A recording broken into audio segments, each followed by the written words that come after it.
नमस्कार, मैं हूं राहुल सिन्हा। सत्ता के सभी न्यूज मित्रों का स्वागत है। सत्ता की शुरुआत में सत्ते पे सत्ता यानी 7 खबरें और दिलचस्प जानकारियां। यूपी में बिजली चोरी के खिलाफ ऑपरेशन कटियाबाज की ड्रोन वीडियो वाली कुंजी आज आपको हैरान कर देगी। यूपी में शहर शहर बिजली चोर रंगे हाथ पकड़े जा रहे हैं। आज सत्ता में कटियाबाजों के हैरत अंगेज कारनामों पर हमने दिलचस्प रील बनाई है। साथ में आपको ये भी बताएंगे कि बिजली चोरों ने कैसे भारत का जीडीपी चूहों की तरह कुतर दिया है। कर्नाटक फतेह के बाद अब मध्य प्रदेश में कांग्रेस पूरा जोर लगा रही है। आज हिंदुत्व वाले मुखर संकेतों के साथ प्रियंका गांधी वाड्रा जबलपुर पहुंची। वहां नर्मदा आरती की, भगवान की पूजा की, पुष्प, चंदन और जल वाली भक्ति से कांग्रेस को वोटों वाली कितनी शक्ति मिलेगी, इस पर हमने सत्ता की एक कुंजी तैयार की है। सत्ता में हार्ट अटैक पर आई चौंकाने वाली स्टडी पर एक्सपर्ट्स की मदद से एक कुंजी हमने तैयार की है। दावा है कि सोमवार को सुबह सुबह हार्ट अटैक आने का खतरा सबसे ज्यादा होता है। आज सोमवार ही है। सोमवार को गंभीर हार्ट अटैक वाले खतरे की वजह रविवार में छिपी है। यह खबर आपकी धड़कनों के लिए बेहद जरूरी है। देश के 9 राज्यों में अरब सागर से उठे तूफान का खतरा मंडरा रहा है। गुजरात से लेकर महाराष्ट्र तक अलर्ट पर है। एनडीआरएफ की कई टीमें तैनात हैं। दिल्ली में पीएम मोदी ने इस पर हाई लेवल मीटिंग की। आज आपको तूफान पर कई दिलचस्प जानकारी हम देने वाले हैं। गाजियाबाद में गेमिंग जिहाद वाले खुलासे के बाद अब सरकार एक्शन में आ गई है। केंद्र सरकार ने सभी गेमिंग ऐप्स का रिव्यू करने का फैसला किया है। भारत में 3 तरीके के गेम्स पर प्रतिबंध लगाया जाएगा। इसके लिए नियमों का ब्लूप्रिंट तैयार किया गया है। चीन और पाकिस्तान ने भारत के मुकाबले तेजी से अपने परमाणु हथियारों की संख्या बढ़ाई है। ये दावा स्वीडन के थिंक टैंक सिप्री ने किया है। रिपोर्ट में बताया गया है कि पिछले कुछ वर्षों में चीन ने 60 परमाणु हथियार जोड़े हैं, तो पाकिस्तान ने 5 परमाणु हथियारों को जोड़ा है। और महंगाई के मोर्चे पर राहत की खबर है। मई में खुदरा महंगाई 2 साल के सबसे निचले स्तर पर आ गई।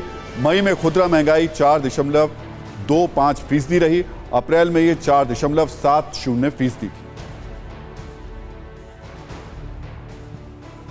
तो सत्ता में पहली कुंजी देश के और खास तौर पर उत्तर प्रदेश के कटियाबाज यानी बिजली चोरों को यह समर्पित है। साधारण भाषा में कटिया डालने का अर्थ होता है बिजली चोरी करना, और जो ये चोरी करते हैं उन्हें कटियाबाज कहते हैं। आज से 10 साल पहले इसी शीर्षक के साथ एक फिल्म आई थी, कटियाबाज। इस फिल्म में कानपुर के बिजली संकट की कहानी थी, जिसके केंद्र में कटिया डालकर बिजली चुराने वाले आम लोग थे, जो चोरी करके बिजली विभाग और सरकार को ही बिजली के झटके देते रहते थे। आज हम आपको 2013 वाले फिल्मी कटियाबाजों से नहीं, बल्कि साल 2023 के नए कटियाबाजों से मिलवाएंगे। यूपी में बिजली चोरी को रोकने के लिए योगी सरकार ने आसमानी तरीका निकाला है। कटियाबाजों को पकड़ने के लिए ड्रोन कैमरों से निगरानी की जा रही है। इस आसमानी रिकॉर्डिंग के बाद जो तस्वीरें सामने आई हैं, उन्हें देखकर आपको हंसी आएगी, साथ में गुस्सा भी आएगा, क्योंकि ऐसे कटियाबाज हो सकता है आपके शहर में भी हो सकता है ऐसे कटियाबाजों की वजह से आपको भी भीषण गर्मी में बिना बिजली के घंटों रहना पड़ता हो, बार बार पावर कट होते हो और बिजली का बिल ज्यादा आ जाता हो। लखनऊ में बिजली चोरी से परेशान विभाग ने चोरों को पकड़ने के लिए ड्रोन से छापेमारी की। 4 दिन में ऐसे 50 से ज्यादा लोगों के खिलाफ एफआईआर दर्ज कराई गई, जो बिजली चोरी कर रहे थे। इनके अलग अलग वीडियो जारी भी किए गए। एक वीडियो में दिखाई दे रहा है कि एक शख्स चुपके से छत पर तार को बिजली के खंभे से खींच रहा है। यह शख्स सफेद चप्पल, सफेद पैजामा और सफेद बनियान पहने लेटकर तार को बिजली के खंभे से खींच रहा है, ताकि चोरी ना पकड़ी जाए। ड्रोन कैमरे में यह चोरी रिकॉर्ड हो गई और अब यह वीडियो वायरल हो रहा है। ऐसा ही एक दूसरा वीडियो है, जहां ट्रांस गोमती के विकेटी में महिला छत पर कटियां खींचकर छिपा रही थी, लेकिन ड्रोन को देखकर भाग गई। ऐसे अलग अलग वीडियो सामने आ गए। दरअसल बिजली विभाग की टीम मोहल्ले में छापा डालने पहुंचती थी। इस दौरान लोग अपनी कटिया हटा लेते थे, क्योंकि ज्यादातर लोग छत से ही कटिया डालते थे। ऐसे में टीम के हाथ कुछ नहीं लगता था, लिहाजा अब ड्रोन कैमरे से कटियाबाजों को बेनकाब किया जा रहा है।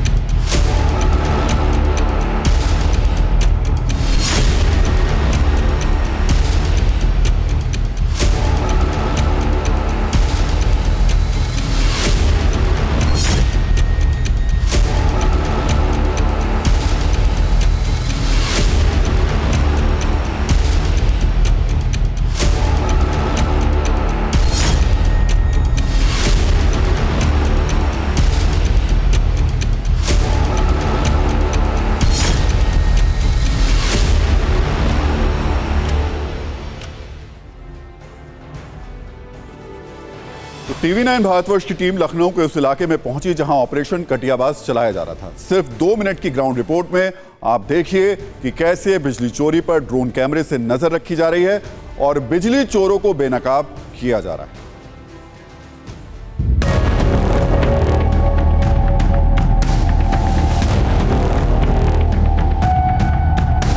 बिजली विभाग के द्वारा पूरे लखनऊ में ड्रोन कैमरे से निगरानी की जा रही है। जो लोग बिजली चोरी कर रहे हैं और कटिया लगा रहे हैं उनको लेकर यहाँ पर जो पूरा जो अभियान है लखनऊ की तरफ से, बिजली विभाग की तरफ से वो चलाए जा रहे हैं।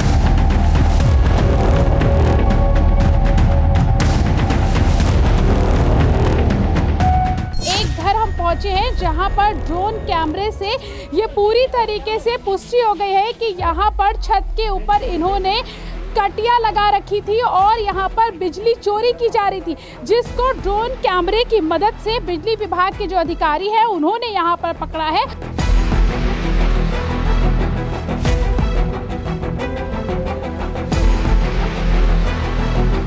घर में जो मीटर में इनकमिंग केबल जा रहा है उस पे पहले से कटिया लगा करके उस पर बिजली की चोरी की जा रही है। ये ड्रोन कैमरे में हमारे कैद हो गया। 72 लोगों को पकड़ चुके हैं लगभग, और ऐसे लखनऊ में लगभग 30 डिवीजन्स और हैं जहां पे ऐसे कार्रवाई चल रही है और बिजली चोरों के खिलाफ FIR ये मैं इस महीने की बात कर रहा हूँ।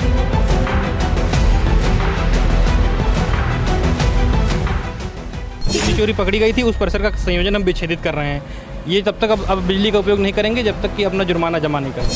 अभियान चलाइए, बेशक चलाइए, आपका हक है अभियान चलाना, मगर उसके भी कुछ प्रोटोकॉल है, उसको भी तो आप लोग फॉलो कीजिए। यहाँ पे ज़्यादातर रुबट्टा सर से ढक के चला जाता है, ना कि उतार के रुबट्टा। ठीक है, तो इस चक्कर में जो आप ड्रोन उड़ा रहे हैं ये थोड़ा आपत्तिजनक मामला है, इसके ऊपर थोड़ी सी आप रोक लगवाइए।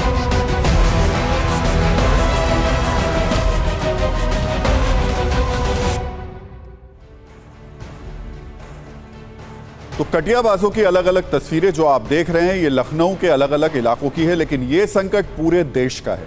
साल 2020-21 की एक रिपोर्ट के मुताबिक देश में बनने वाली 2.4% बिजली का नुकसान ट्रांसमिशन के दौरान होता है, यानी पावर स्टेशन से आपके नजदीकी सब स्टेशन तक 100 यूनिट बिजली ले जाने में 2.4 यूनिट बिजली बर्बाद हो जाती है। डिस्ट्रीब्यूशन यानी सब स्टेशन से आपके घर या बिजनेस तक बिजली पहुंचाने की बात करें तो ये नुकसान 19.5% है। मतलब बिजली के डिस्ट्रीब्यूशन के दौरान 100 यूनिट में से 19.5 यूनिट बिजली बर्बाद हो जाती है। इसी रिपोर्ट के मुताबिक भारत के बिजली विभाग को बिजली चोरी की वजह से हर साल लगभग 1,34,000 करोड़ रुपए का नुकसान होता है। भारत में कम से कम 10% बिजली चोरी में बर्बाद हो जाती है। मतलब 100 में से 10 यूनिट बिजली कटियाबाजों की वजह से बर्बाद हो जाती है। हालांकि यह आधिकारिक आंकड़ा है, जमीनी हालात इससे भी ज्यादा खराब होने का अनुमान है।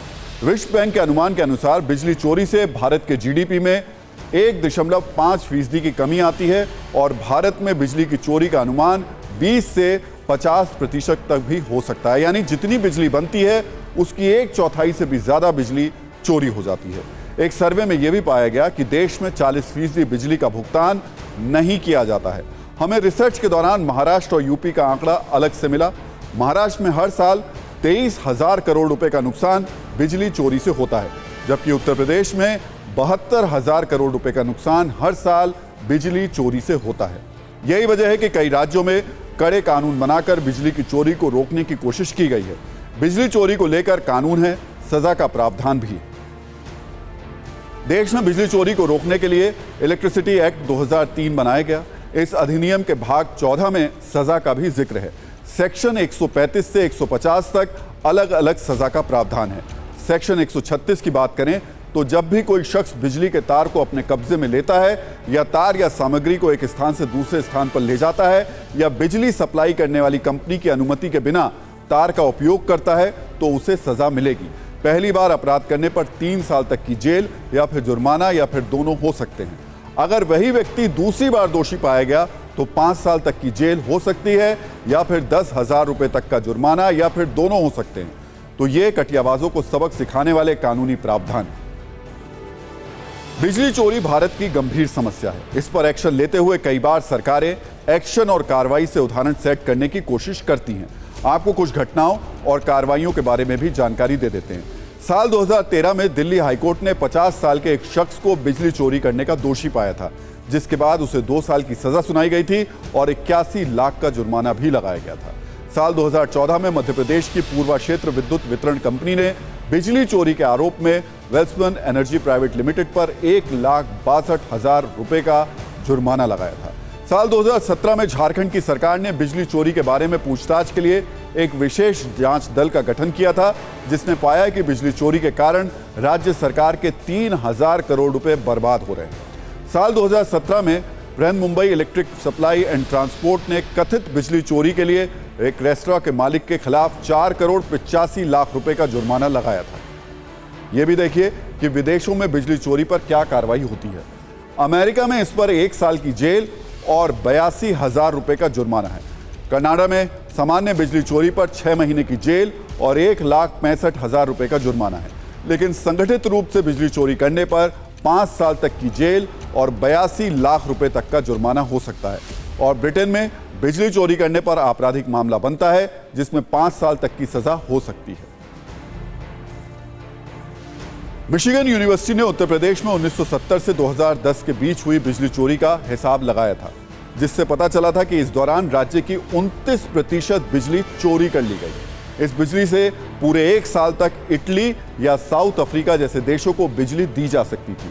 इससे अंदाजा लगाइए कि यूपी के कटियाबाजों ने पिछले कुछ दशकों में कितना बड़ा कांड किया है। कुल मिलाकर बिजली चोरों पर ड्रोन वाले वीडियो छापे गेम चेंजर हैं, क्योंकि इससे राज्य को हो रहे नुकसान को रोका जा सकेगा। यूपी के लिए फिलहाल ये 72,000 करोड़ रुपए के सालाना नुकसान को रोकने का सवाल है। और उत्तर प्रदेश में कटियाबाजों की सत्ता के बाद अब बात मध्य प्रदेश में शुरू हो चुकी सत्ता की लड़ाई की, जहां की राजनीतिक तस्वीरों को देखकर आप थोड़ा कंफ्यूज हो जाएंगे, क्योंकि राजनीतिक मंच और धार्मिक मंच दोनों का एक दूसरे में मिलन हो चुका है। वैसे तो ये तस्वीरें कांग्रेस के राजनीतिक कार्यक्रम की हैं, जिसमें खुद प्रियंका गांधी शामिल हुई, लेकिन बीजेपी के हिंदुत्व की काट के लिए कांग्रेस ने बजरंगबली की तस्वीरों और उनकी गदा से इस कार्यक्रम को इस तरह सजाया कि मैसेज एकदम क्लियर हो और जनता के मन में घंटियां बजने लगे। एमपी में इस साल दिसंबर में चुनाव है, ऐसे में हर एक तस्वीर के पीछे पॉलिटिकल संकेत है। आज सत्ता की कुंजी को अच्छे से समझने के लिए तस्वीरों को ध्यान से देखने की जरूरत है। सबसे पहली तस्वीर जबलपुर में मां नर्मदा की पूजा की है। प्रियंका गांधी ने आज सबसे पहले मां नर्मदा की पूजा अर्चना की। इस मौके पर एमपी कांग्रेस के अध्यक्ष कमलनाथ मौजूद रहे। दोनों ने पुष्प, चंदन और जल अर्पित करके मां नर्मदा का आशीर्वाद लिया। हालांकि इस वीडियो में कमलनाथ एक हाथ से जल अर्पित कर रहे थे, जिसकी बीजेपी ने आलोचना की।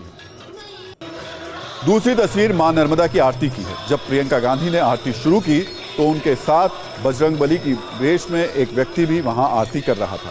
यह तस्वीर भी काफी रोचक थी।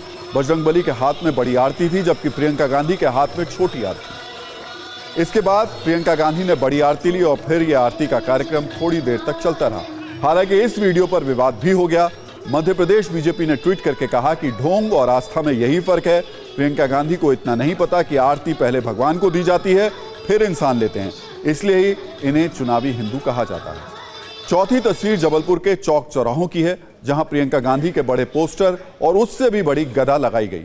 बजरंगबली के पोस्टर के साथ गदा की यह तस्वीर लोगों को खूब आकर्षित कर रही है। इन तस्वीरों से राजनीतिक संकेत देने के बाद प्रियंका गांधी की रैली आज शंखनाद से शुरू की गई। सामान्यतः राजनीतिक रैली नेताओं के जिंदाबाद के नारों से शुरू होती है, लेकिन कांग्रेस के 5 नेताओं ने एक साथ शंखनाद किया, शंख बजाया और फिर प्रियंका गांधी की रैली शुरू हुई। और जब रैली शुरू हुई तो प्रियंका गांधी के निशाने पर बीजेपी तो थी ही, साथ में केंद्रीय मंत्री ज्योतिरादित्य सिंधिया भी थे, जिनके कांग्रेस छोड़ने से मध्य प्रदेश में कांग्रेस की सरकार गिरी थी। एक बार सुन लेते हैं कि प्रियंका गांधी ने आज क्या बोला, उसके बाद हम कांग्रेस की राजनीतिक रैली में धार्मिक संकेतों के उफान की बात करेंगे।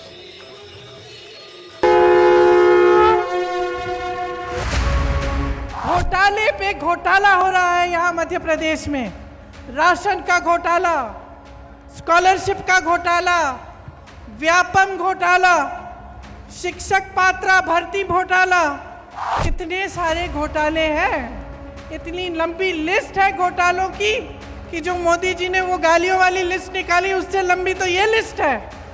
बहुत देख लिया हमने डबल इंजन और ट्रिपल इंजन की सरकारें, और जनता ने दिखा दिया इनको कि ये डबल इंजन की बातें बंद करो, ये दिखाओ, नहीं तो आपको हम निकाल देंगे। ये अफसोस है कि मध्य प्रदेश के हमारे भी कुछ ऐसे नेता थे जो सत्ता की वजह से छोड़ के चले गए, अपनी विचारधारा भूल गए। हम भारतीय हैं, हम सबके लिए धर्म से बड़ा कुछ नहीं है, हमारी आस्था से बड़ा कुछ नहीं है, लेकिन उसका मतलब ये नहीं है कि पब्लिक को बहकाया जाए। जबलपुर से जो आज तस्वीरें आई उसके मुताबिक जबलपुर में कांग्रेस पूरी तरह से बजरंगबली की भक्ति में लीन दिख रही है। लेकिन सवाल ये कि राजनीति में धर्म की इस अधिक मात्रा के पीछे कांग्रेस की क्या रणनीति है। कर्नाटक जीतने के बाद कांग्रेस बेहद उत्साहित है। बीजेपी ने कर्नाटक में कांग्रेस को बजरंग दल के बैन के मुद्दे पर घेरने की कोशिश की, लेकिन वो नाकाम रही। तब से कांग्रेस लगातार ये दिखाने की कोशिश कर रही है कि बजरंगबली का आशीर्वाद उसे ही मिला है। बजरंग दल तो बीजेपी के साथ है, लेकिन बजरंगबली कांग्रेस पार्टी के साथ है। कांग्रेस हिंदू विरोधी नहीं है, बल्कि ये सिर्फ बीजेपी के पॉलिटिकल प्लान का एक हिस्सा है। तो मध्य प्रदेश में पिछले कुछ समय से कांग्रेस काफी एक्टिव है और अलग अलग सर्वे लहराकर यह दावा कर रही है कि मध्य प्रदेश में वो बड़ी आसानी से जीत जाएगी। कर्नाटक चुनाव में प्रियंका गांधी ने काफी आक्रामक प्रचार किया था। एमपी में कांग्रेस इसी फॉर्मूले पर काम कर रही है, जबकि बीजेपी कह रही है कि राहुल गांधी के नाकाम होने के बाद अब कांग्रेस ने प्रियंका गांधी को मैदान में उतारा है। कांग्रेस और बीजेपी की लड़ाई में एक कोना AIMIM के अध्यक्ष असदुद्दीन ओवैसी का भी है, जो ये कह रहे हैं कि कांग्रेस बीजेपी की क्लोन बन गई। हर हर नर्मदे, नर्मदा मैया की जय। एक और प्रियंका दीदी गई है मध्य प्रदेश। वो वहां पर क्या कहते थे 2018 में आके वहां पे गारंटी देकर गए थे, लेकिन ना बेरोजगारी भत्ता मिला और ना ही वहां के किसानों के कर्जे माफ हो पाए। राहुल गांधी जी मुंह दिखाने लायक नहीं रहे तो बहन प्रियंका जी को वहां पर भेज दिया। राहुल कि अगर आपका मुकाबला ये होगा कि मोदी से बड़ा हिंदुत्व आइडियोलॉजी का लीडर मैं हूं, तो फिर लोग जाहिर है ओरिजिनल को पसंद करते, क्लोन को पसंद नहीं करते। बल्कि उनको क्लोन भी नहीं कहना चाहिए, उनको क्लाउन कहना चाहिए।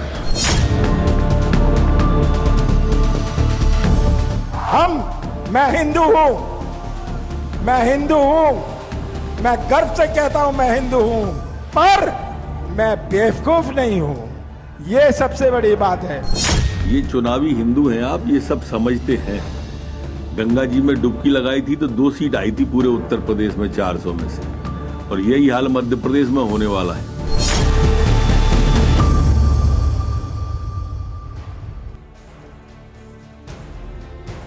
वैसे ऐसा नहीं कि कांग्रेस सिर्फ बजरंगबली और उनके गदा के भरोसे है, बल्कि हिमाचल और कर्नाटक में सफल रहा फ्री वाला फॉर्मूला यहां भी अपनाया जाएगा और प्रियंका गांधी ने इसका ऐलान भी कर दिया। जबलपुर की रैली में प्रियंका गांधी ने 5 बड़े ऐलान किए। हर महिला को हर महीने 1500 रुपए मिलेंगे, 1000 का सिलेंडर 500 रुपए में मिलेगा, ओल्ड पेंशन स्कीम लागू करेंगे, किसानों के कर्ज को माफ करेंगे, 100 यूनिट बिजली माफ, 200 यूनिट तक हाफ। प्रियंका गांधी के इस ऐलान से यह तो क्लियर है कि कांग्रेस दूसरे राज्यों की तरह यहां भी सब्सिडी वाला बिल बढ़ाकर सत्ता हासिल करने की प्लानिंग कर चुकी है।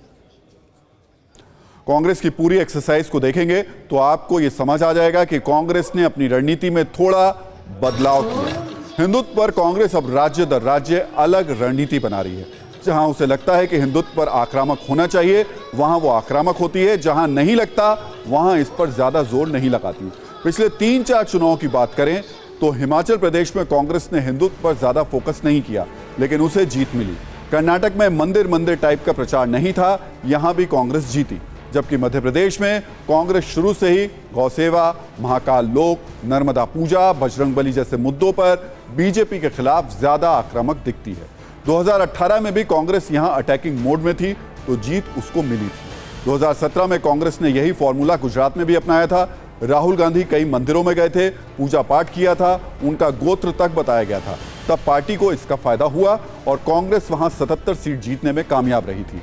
जबकि 2022 के चुनाव में कांग्रेस बहुत एक्टिव नहीं रही तो उसे नुकसान हुआ। तो मध्य प्रदेश में कांग्रेस जो तैयारी कर रही है, इससे जो राजनीतिक तूफान आएगा उसमें अभी काफी समय, लेकिन एक बड़ा तूफान भारत की ओर बहुत तेजी से बढ़ रहा है। इस तूफान का नाम है बिपरजॉय। इसका अर्थ होता है महाविपदा। अरब सागर में उठा तूफान बिपरजॉय तेजी से भारत की तरफ बढ़ रहा है। महाराष्ट्र के रत्नागिरी में बिपरजॉय ने असर भी दिखाना शुरू कर दिया है। रत्नागिरी में समंदर में तेज लहरें उठ रही हैं। वहीं महाराष्ट्र के कई जिलों में कल से तेज बारिश हो रही है। गुजरात के वलसाड में भी तेज लहरें उठ रही हैं। गुजरात के कच्छ, द्वारका, जामनगर, मोरबी और जूनागढ़ में भारी बारिश का अलर्ट है। सौराष्ट्र और कच्छ के लिए येलो अलर्ट जारी किया गया है। इस तूफान से सबसे ज्यादा खतरा महाराष्ट्र और गुजरात में है। गुजरात के जूनागढ़ में समंदर तट पर लोगों के घरों में पानी समंदर से ऊंची लहरों से घरों में आ गया है। इस पानी के बहाव में बच्चों के साथ एक महिला भी फंस गई। 20-20 फीट तक की लहरें उठती दिखाई दे रही हैं। इन तस्वीरों को देखते हुए महाराष्ट्र और गुजरात में तो अलर्ट है ही, दिल्ली में प्रधानमंत्री नरेंद्र मोदी ने भी हाई लेवल मीटिंग की। इस मीटिंग में गृहमंत्री अमित शाह, मौसम विभाग के डीजी मृत्युंजय महापात्रा, एनडीआरएफ और दूसरी एजेंसियों के बड़े अधिकारी मौजूद थे। इस बैठक में पीएम मोदी को बताया गया कि कच्छ, देवभूमि, द्वारका, पोरबंदर, जामनगर, राजकोट, जूनागढ़ और मोरबी में 15 जून सुबह से शाम 125 से 135 किलोमीटर प्रति घंटे की रफ्तार की हवाओं के साथ तूफान आ सकता है और हवा की रफ्तार 145 किलोमीटर प्रति घंटे तक पहुंच सकती है। एक और लगातार हालात की समीक्षा हो रही है, दूसरी ओर खतरा भी लगातार बढ़ता जा रहा है। गुजरात के जूनागढ़ में बिपरजॉय तूफान के आने से पहले असर दिखना शुरू हो गया है। समंदर में उठी ऊंची 20-20 फीट की लहरें दिखाई दे रही हैं। पानी घरों के भीतर घुस रहा है। 15 जून को गुजरात के कच्छ के तट से तूफान बिपरजॉय के टकराने की आशंका है, जिसे देखते हुए पहले से एनडीआरएफ की तैनाती कर दी गई है। हमने तूफानों के नाम से लेकर इसके इंपैक्ट तक पर सत्ता की एक कुंजी तैयार की है, वो आपको बताएं। उससे पहले अब तक आई तस्वीरों पर एक छोटी सी रील देख लीजिए।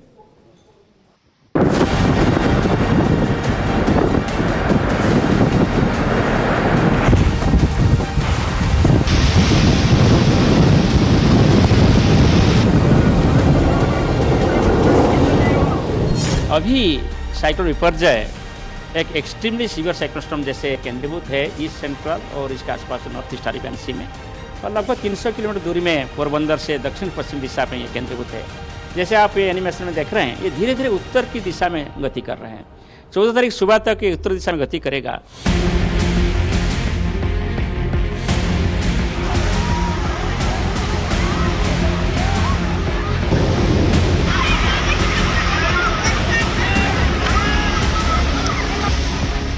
मांडवी बीच के दृश्य आप देख रहे हैं। सामान्य दिनों में ये जो समुद्र है वहाँ पर इतना रौद्र रूप नहीं दिखाता है, पर जिस तरह से जो चक्रवात की वजह से जो असर है वो अभी तटीय इलाकों में गुजरात में देखने को मिल रही। जो तूफान है वो भी वलसाड और द्वारका के जो रास्ते पर उसका ज़्यादा असर दिख रहा है।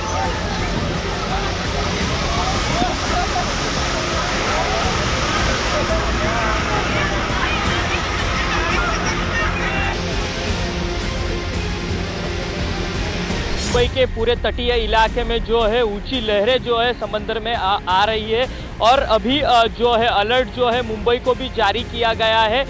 जो बिपरजॉय ये तूफान है वो उत्तरी ओर जा रहा है। अरब समंदर में गोवा से 500 किलोमीटर दूरी पर ये जो बिपरजॉय तूफान जो उठ रहा है वो अभी उत्तरी ओर सरकता हुआ दिख रहा है।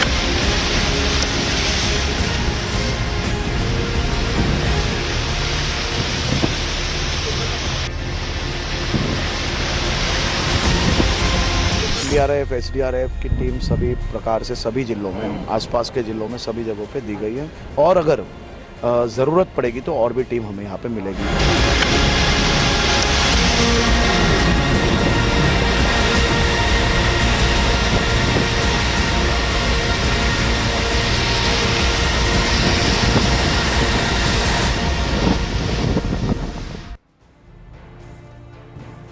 तो इन तस्वीरों को देखकर आपको यह एहसास हो रहा होगा कि तूफान कितना खतरनाक है। सरकार और एजेंसियों ने इससे बचने के लिए क्या क्या उपाय किए हैं वो भी आप जल्दी से समझ लीजिए। गुजरात में 14 से 16 जून के बीच द्वारका न आने की सलाह दी गई है। महाराष्ट्र में समुद्र तट से दूर रहने की दी गई सलाह। गुजरात के द्वारका में 1300 लोग सुरक्षित जगह पर भेज दिए गए हैं, जबकि महाराष्ट्र में मुंबई में हाई टाइड का अलर्ट जारी कर दिया गया है। गुजरात में एनडीआरएफ के अलावा एसडीआरएफ की 12 टीम सौराष्ट्र में तैनात की गई हैं। महाराष्ट्र में मौसम के चलते कई उड़ानें रद्द की गई हैं, कई जगहों पर एसडीआरएफ की टीम तैनात की गई है। गुजरात में इंडियन नेवी, एयरफोर्स, आर्मी और कोस्ट गार्ड स्टैंड बाय पर है। महाराष्ट्र में बिजली, पानी, ट्रैफिक की व्यवस्था के लिए हाई लेवल बैठक हो चुकी है। कुल मिलाकर सरकार अपनी तैयारियों को पूरा करने में लग गई। यहां यह भी समझिए कि तूफान किस तरह से अलग अलग श्रेणियों के होते हैं। हवा की रफ्तार के आधार पर तूफान की कैटेगरी तय की जाती है। जब हवा 63 किलोमीटर प्रति घंटे से ज्यादा की रफ्तार से चलती है तो उसे तूफान कहते हैं, और जब चक्कर काटती हुई हवा की रफ्तार 119 किलोमीटर प्रति घंटे से ज्यादा हो जाती है तो उसे ट्रॉपिकल साइक्लोन यानी उष्ण कटिबंध का चक्रवाती तूफान कहते हैं। हवा की गति बढ़ने के आधार पर अमेरिका सहित तमाम देशों में चक्रवाती तूफान की कैटेगरी 1 से 5 के स्केल पर चली जाती है। कैटेगरी 1 के चक्रवाती तूफान में हवा की रफ्तार 119 से 153 किलोमीटर प्रति घंटा होती है। कैटेगरी 2 के चक्रवाती तूफान में हवा की रफ्तार 154 से 177 किलोमीटर प्रति घंटा होती है। कैटेगरी 3 के चक्रवाती तूफान में हवा की रफ्तार 189 से 208 किलोमीटर प्रति घंटा होती है, 179 से। कैटेगरी 4 के चक्रवाती तूफान में हवा की रफ्तार 209 किलोमीटर प्रति घंटा से ज्यादा होती है, और सबसे भयानक कैटेगरी 5 के चक्रवाती तूफान में हवा की रफ्तार 253 किलोमीटर प्रति घंटा से भी ज्यादा होती है। जाहिर है बिपरजॉय तूफानी कैटेगरी 1 के तहत आता है और यह रफ्तार भी भयानक नुकसान पहुंचा सकती है। पारंपरिक रूप से बंगाल की खाड़ी के तूफान ज्यादा भयानक होते हैं और वहां चक्रवाती तूफान ज्यादा आते हैं, क्योंकि वहां समुद्र की सतह का तापमान मॉनसून से पहले और मॉनसून के बाद के समय में ज्यादा होता है, जबकि अरब सागर में समुद्र की सतह का तापमान कम रहता है। ये कूलिंग इफेक्ट अरब सागर में तूफान को ज्यादा खतरनाक और विध्वंसक बनने से रोकता है। हालांकि ये फंडा अब धीरे धीरे बदल रहा है। 1985 से पहले अरब सागर में चक्रवाती तूफान बहुत कम आते थे, लेकिन जलवायु परिवर्तन और ग्लोबल वार्मिंग के कारण ये परिस्थिति बदली है और अरब क्षेत्र में भी कम से कम एक चक्रवाती तूफान आने लगा है। अब 150 किलोमीटर प्रति घंटे की रफ्तार वाला बिपरजॉय तूफान खतरनाक साबित हो रहा है। इस परिवर्तन से आप अंदाजा लगा सकते हैं कि ग्लोबल वार्मिंग ने तूफानों का गणित किस तरीके से बदल दिया है। कई बार आपके मन में यह सवाल आता होगा कि तूफानों के नाम कैसे तय होते हैं, तूफानों का नाम कौन तय करता है। दरअसल अरब सागर और बंगाल की खाड़ी में आने वाले समुद्री तूफानों के नाम रखने का सिलसिला 19 साल पहले यानी 2004 में शुरू हुआ था। इस क्षेत्र के तूफानों के नाम 13 देश यानी Bangladesh, Bharat, Maldives, Myanmar, Oman, Pakistan, Sri Lanka, Yemen, Saudi Arab, UAE, Qatar, Iran और थाईलैंड देते हैं। भारत में समुद्री तूफान के नाम रखने का काम और उसके लिए दिशा निर्देश जारी करने की जिम्मेदारी RSMC यानी रीजनल स्पेशलाइज्ड मीटेरोलॉजिकल सेंटर के पास में है। आपको बता दें कि इस बार तूफान का नाम बांग्लादेश ने दिया है। भारतीय मौसम विभाग ने चक्रवातों के जो नाम पहले से दिए हुए हैं उनमें गति, तेज, मुरासू, आग, व्योम, झारनीर, प्रभंजन और जलाधि शामिल। 19वीं शताब्दी के आखिरी वर्षों में ऑस्ट्रेलिया में एक व्यक्ति क्लीमेंट रेक ने समुद्री तूफानों को नाम देना शुरू किया था। बाद में इस व्यक्ति ने उन नेताओं के नाम पर तूफानों का नामांकन शुरू कर दिया जो उसे पसंद नहीं थे। वैसे आधुनिक दौर में चक्रवाती तूफानों के नामकरण का आधिकारिक सिलसिला 1953 में शुरू हुआ था। अमेरिका ने वर्ल्ड वॉर II के दौरान चक्रवातों को महिलाओं का नाम देना शुरू कर दिया था। इसके पीछे एक मान्यता है। कहा जाता है कि अमेरिका में 1941 में जॉर्ज स्टुअर्ट नाम के व्यक्ति ने स्टॉर्म नाम का एक उपन्यास लिखा था। इस उपन्यास में एक पात्र था जो प्रशांत महासागर में आने वाले तूफानों के नाम अपनी महिला मित्रों के नाम पर रखता था। यह उपन्यास काफी मशहूर हुआ था और इससे प्रभावित होकर अमेरिकी सेना के अफसरों ने दूसरे विश्व युद्ध के दौरान आए तूफानों का नाम अपनी पत्नियों के नाम पर रखना शुरू कर दिया था। 1978 तक तूफानों के नाम सिर्फ महिलाओं के नाम पर ही रखे गए। फिर इसका विरोध होने के कारण महिलाओं के साथ पुरुषों के नाम पर भी तूफानों का नामकरण होने लगा। आधे चक्रवातों के नाम पुरुषों के नाम पर रखे जाने लगे। अमेरिका में तूफानों का नाम तय करने में ऑड इवन फॉर्मूला अपनाया जाता है, यानी ऑड साल में आने वाले तूफानों के नाम औरतों के नाम पर, जबकि इवन साल में आने वाले तूफान के नाम पुरुषों के नाम पर होते हैं। वैसे अब तूफान को नाम देने के लिए बहुत ही औपचारिक प्रक्रिया का पालन होता है। अब वर्ल्ड मेट्रोलॉजिकल ऑर्गेनाइजेशन के तहत आने वाले 5 क्षेत्रीय संस्थाएं अपने अपने इलाकों में आने वाले तूफानों का नाम तय करती हैं। ये नाम पहले से ही तय होते हैं ताकि इसे लेकर लोगों को वक्त पर जानकारी मिल जाए और वो बचाव की तैयारी कर सकें। हालांकि एक दिलचस्प बात यह भी है कि पहले तूफान के नाम इसके गुजर जाने के बाद रखे जाते थे। तब तबाही का आकलन किया जाता था और उसी के हिसाब से तूफान का नाम रखा जाता था। लेकिन अब व्यवस्था बदल गई है। अब तूफानों के नाम पहले से ही तय कर दिए जाते हैं। और अब आखिर में पश्चिम बंगाल के उस लोकल चुनाव की बात जिसकी चर्चा नेशनल लेवल पर हो रही है, लेकिन यह चर्चा की किसी को अच्छे कारण से नहीं, बल्कि हिंसा और हंगामे की वजह से हो रही है। पंचायत चुनाव से पहले बवाल की आशंका को देखते हुए धारा 144 लगा दी गई है। नॉमिनेशन सेंटर के बाहर 1 किलोमीटर के क्षेत्र के अंदर सिर्फ 2 लोगों की एंट्री है। अगले महीने 8 जुलाई को पश्चिम बंगाल में पंचायत चुनाव है, लेकिन उससे पहले हंगामे का सिलसिला लगातार बढ़ता जा रहा है। पिछले हफ्ते कांग्रेस के एक कार्यकर्ता की हत्या कर दी गई। आज बीजेपी के एमपी लॉकेट चटर्जी ने आरोप लगाया कि जानबूझकर जनप्रतिनिधि की गाड़ी को रोका जा रहा है, नॉमिनेशन सेंटर में जाने नहीं दिया जा रहा है। विधानसभा में नेता विपक्ष शुभेंदु अधिकारी ने चुनाव आयुक्त से पैरामिलिट्री फोर्स की तैनाती की मांग की है। उन्होंने आरोप लगाया कि राज्य में जंगल राज है और ऐसे में बिना सेंट्रल पैरामिलिट्री फोर्स के चुनाव कराना संभव नहीं है। हालांकि इन आरोपों के बीच इस बार पश्चिम बंगाल में पंचायत चुनाव के लिए तेजी से नामांकन हो रहे हैं। अब तक 10,000 से ज्यादा लोगों ने अलग अलग पदों के लिए पर्चा दाखिल किया है। ऐसा दावा किया जा रहा है कि विपक्ष इस बार नामांकन में आगे है, जबकि सत्ताधारी टीएमसी पिछड़ गई है। इस बीच पश्चिम बंगाल पुलिस ने सेंट्रल पैरामिलिट्री फोर्स के खिलाफ 3 केस दर्ज किए हैं। दरअसल 2 दिन पहले अभिषेक बनर्जी मथुआ टेम्पल जाने की कोशिश कर रहे थे। आरोप है कि बीजेपी के सांसद शांतनु ठाकुर ने सेंट्रल पैरामिलिट्री फोर्स की मदद से उन्हें अंदर जाने से रोक दिया। इस पर पुलिस ने खुद से संज्ञान लेते हुए मामला दर्ज कर लिया। ये गुंडागर्दी और misusing of police false case, इसका अलावा टीएमसी का पास कुछ नहीं है। इवन माइनॉरिटी मुस्लिम वोट भी नहीं है। ये डर में है। पुलिस को भी दूसरा प्रदेश में पुलिस ऐसे नहीं करता। दूसरा प्रदेश में पुलिस सीआरपीसी आईपीसी के अंदर काम करता है। दूसरा प्रदेश में इस तरीके से पुलिस को मिसयूज नहीं कर सकता। कोई जगह पे कोई किसी को रोक नहीं रहा है। प्रॉब्लम यह है सीपीएम और भाजपा किसी जगह पे कांग्रेस मिलकर थोड़ा बहुत डिस्टर्ब कर रहा है, लॉ एंड ऑर्डर को हमला कर रहा है तृणमूल का ऊपर। इसीलिए थोड़ा प्रॉब्लम वहाँ पर 5 मिनट 10 मिनट के लिए, फिर भी वो नहीं हम लोग देख रहे हैं और पुलिस पूरा संभाल रहा है। अभी तक पूरा नॉर्मल हो गया। तो अभी मुश्किल से 3-4 दिन हुए हैं और बंगाल में पंचायत चुनाव में हिंसा लगातार तेजी से देखने को मिल रही है। तो देखिए सत्ता में आज का टाइम खत्म हो गया, लेकिन जाते जाते अपने न्यूज़ मित्रों से हमारी वही न्यूज़ रिक्वेस्ट है कि सत्ता की न्यूज़ रील्स को ज़्यादा से ज़्यादा शेयर करें और अपने सुझाव हमें व्हाट्सएप ज़रूर करें।